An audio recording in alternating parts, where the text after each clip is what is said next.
Bom, talvez seja algo que nem todos conheçam, mas na medida em que você coloca um ativo no blockchain, a facilidade de distribuir ele globalmente ela é infinitamente maior.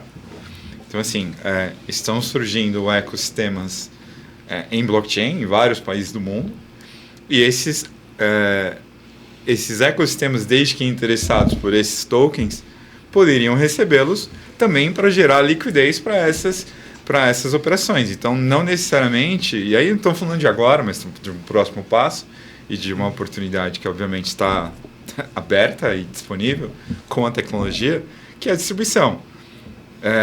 Poxa, abriu para mais produtores, conseguiu trazer mais gente para isso.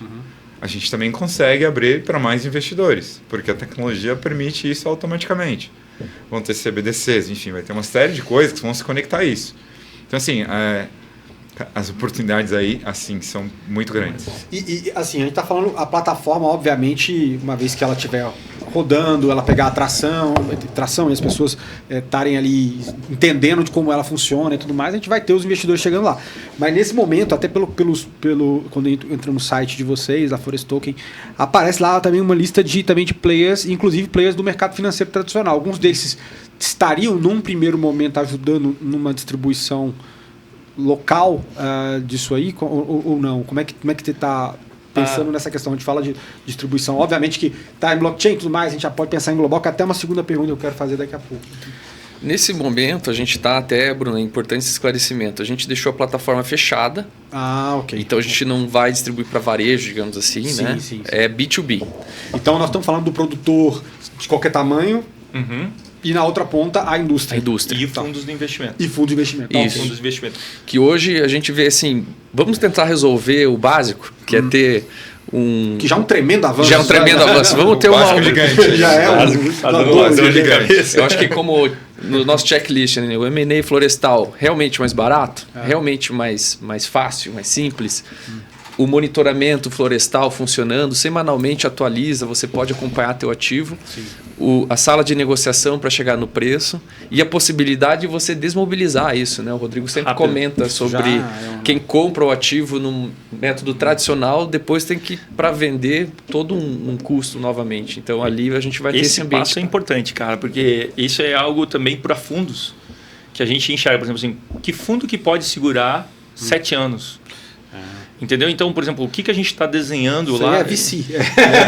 É tipo a dinâmica de VC, em termos de janela de tempo. O cara tem que fazer e colocar isso, né? Então, por exemplo, o que a gente está desenhando com o token?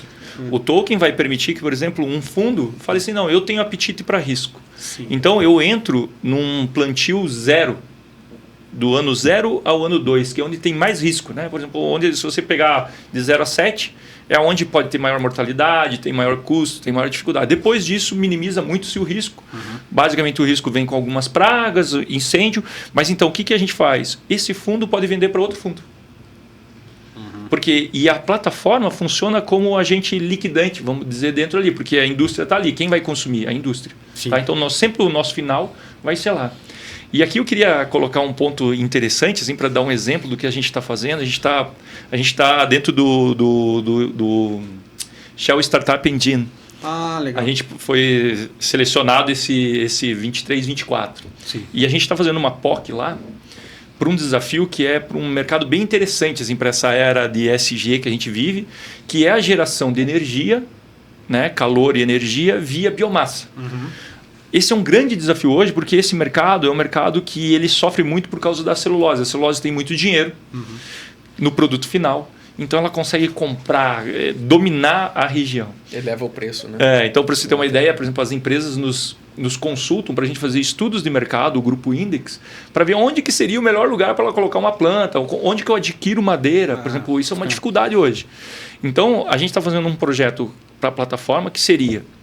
A gente, na POC, a gente estruturar o incentivo de pequenos e médios produtores. E aí nós estamos falando do cara que vai plantar 4, 5 hectares, módulos pequenos mesmo. E aí esse cara vai plantar madeira, vai conseguir ter renda durante todo esse período, vai alimentar essa planta que vai precisar da biomassa para gerar calor ou energia, seja qual for a sua finalidade. E veja que interessante aqui, com o registro blockchain, a gente consegue fazer toda essa parte de registro da cadeia da custódia ali. Então você consegue fazer toda a cadeia custódia dela dentro do blockchain. Sim. Então isso vai ser algo muito interessante para o mercado de carbono, porque você veja, lá na ponta, quando chegar esse cara e falar assim, ó, eu troquei, eu não estou usando mais gás, agora eu estou usando madeira. Aham. E, então vai fazer lá a geração para o crédito de carbono. Sim. E aí o que é muito interessante que a gente enxerga que vai acontecer? De onde que veio essa madeira?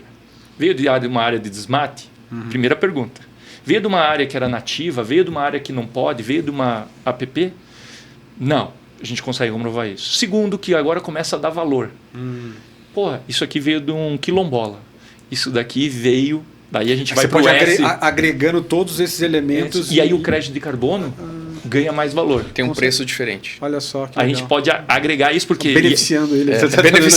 Beneficiando. o crédito de carbono. Ótimo, E isso vai ser um exatamente. grande diferencial, porque hoje, por exemplo, se você for ver, o crédito de carbono vive um puta momento de crise de credibilidade. Né? Da onde que é isso? Então, quando você consegue, nós conseguimos colocar isso tudo dentro da cadeia de custódia, registrar toda a cadeia de custódia e garantir A origem. a origem. Olha só.